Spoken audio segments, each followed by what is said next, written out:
ଫେବୃଆରୀ ଛୁଇଁନି କିନ୍ତୁ ତାତି ବଢ଼ିଲାଣି।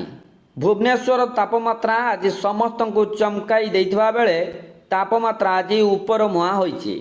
କିଛି ଦିନ ହେବ ଶୀତ ଲାଗି ରହିଥିବାରୁ ସାମାନ୍ୟ ଥଣ୍ଡା ଅନୁଭୂତ ହେଉଥିଲା, କିନ୍ତୁ ଅଚାନକ ଖରା ଆଜି ସମସ୍ତଙ୍କୁ ଆଶ୍ଚର୍ଯ୍ୟ କରିଛି।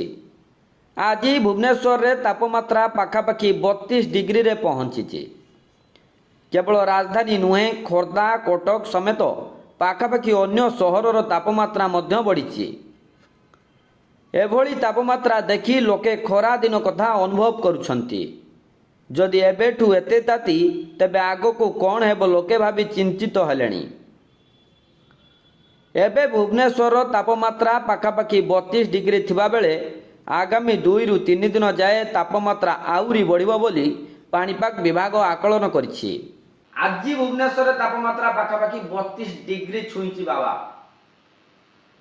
କେବଳ ରାଜଧାନୀ ନୁହେଁ, ପାଖାପାଖି ଅନ୍ୟ ସହରରେ ତାପମାତ୍ରା ମଧ୍ୟ ଆଜି ବଢ଼ିଛି।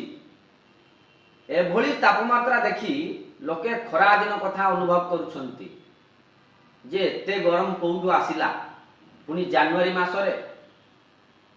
ଯଦି ଏବେଠୁ ଏତେ ତାତି, ତେବେ ଆଗକୁ କ'ଣ ହେବ? ଏବେ ଭୁବନେଶ୍ୱର ତାପମାତ୍ରା ପାଖାପାଖି 32 ଡିଗ୍ରୀ ଥିବା ବେଳେ ଆଗାମୀ 2ରୁ 3 ଦିନ ଯାଏ ତାପମାତ୍ରା ଆହୁରି ବଢ଼ିବ ବୋଲି ପାଣିପାଗ ବିଭାଗ ଆକଳନ କରିଛି।